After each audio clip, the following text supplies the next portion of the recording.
Samantala mga kabrigada, ang COMELEC daw ho, abay kakasuhan daw ho ng Duterte Youth Party List dahil nga ho sa suspension ng kanilang proclamation.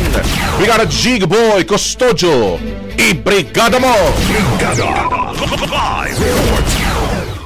Magsasampa ng kaso sa Korte Suprema ang Duterte Youth Party List laban sa Commission on Elections dahil umano sa grave abuse of discretion sa pagpapaliban ng proklamasyon ng tatlong kinatawan nito. Ayon sa Duterte Youth, ilang oras bago nakatakdang proklamasyon na lahat ng party list congressman, ipinaalam ng COMELEC na pansamantalang isususpende ang proklamasyon ng kanilang mga kongresista na sina re-elected Representative Drixie Cardema at mga congressman-elect na sina Berlin Lingwa at Ron Bawalan. Batay sa COMELEC, ang pagpapaliban ay bunsod ng seryosong aligasyon mula sa kasong isinampa ng Kabataan Party List noong 2019 na dati na umanong sinagot ng Duterte Youth at binasura ng Korte Suprema.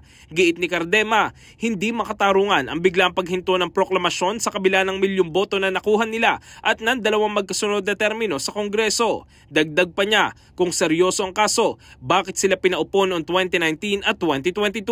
Malino umano itong panggigipit at paglapastangan sa boto ng taong bayan. Nananawagan ng Duterte Youth na hayaan silang manungkulan bilang oposisyon sa Kongreso at suportahan ng AFP at PNP sa laban kontra kriminalidad at terorismo. In the heart of changing lives, ako si Brigada Jigo Custodio ng 105.1 Brigada News of Manila, the Music News Authority. Nationwide. Ang bahaging ito ay hatid sa atin ng Drive Max Coffee. Ligayang tuloy-tuloy.